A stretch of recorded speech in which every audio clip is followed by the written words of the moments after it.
मैंने बात किया है और मणिपुर में जितने भी हमारे इंडिजिनस लोग हैं, टर्की लोग हैं, स्टूडेंट्स हैं, मैंने कहा है कि उनका अगर उनको वापस आना है तो मैं उनका पूरा प्लेन का टिकट का पैसा मैं देने के लिए तैयार हूँ। ख़राब समय में अपने लोगों के साथ खड़ा रहना चाहिए।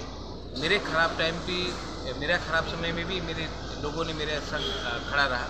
तो आज अगर उनके लिए वहाँ में मणिपुर में जो सिचुएशन है अच्छा नहीं है तो मैं उनके लिए आने के लिए पूरा प्लेन का बंदोबस्त करने की कोशिश करूँगा 100%। और रहा बात वायलेंस का, वायलेंस से कभी भी कोई सोल्यूशन नहीं निकलता है। I appeal to all my Meitei brothers and sisters and Kuki brothers and sisters, ये जो इसके पीछे है कोई और है। आप लोग सामने एक संग मिलकर ठंडा शांति रखकर एक दूसरे से बात कीजिए। वायलेंस से किसी को कुछ नहीं मिलेगा, नुकसान होगा और ये नुकसान का फ़ायदा कोई और उठाएगा। तो मणिपुर का सीएम के साथ बातचीत हुआ क्या? मैं मणिपुर के सीएम को जानता नहीं हूँ, मैं उनसे क्यों बात करूँगा।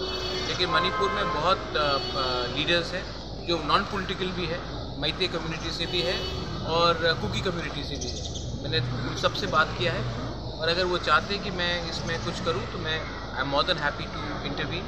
लेकिन इम्पॉर्टेंट बात यह है कि शांति रहना चाहिए।